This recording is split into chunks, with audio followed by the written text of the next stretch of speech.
Hello everyone, welcome back to Spararia YouTube channel.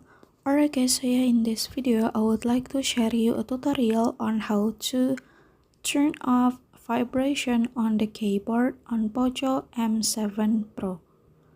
Alright guys, so yeah, for those of you who feel annoyed and disturbed because of the vibration on the keyboard that keep vibrating you when you are typing on the keyboard, don't need to be worried guys, because you can easily turn off the vibration so that it will not disturb you anymore.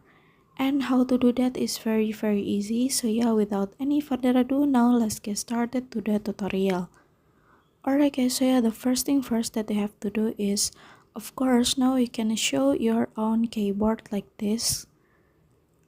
And then if you guys typing and there's a vibration, you can simply turn it off by click on the left side of the keyboard, and then you can click on sound and vibration, and then now you can turn off the vibration so that it will not vibrate you anymore.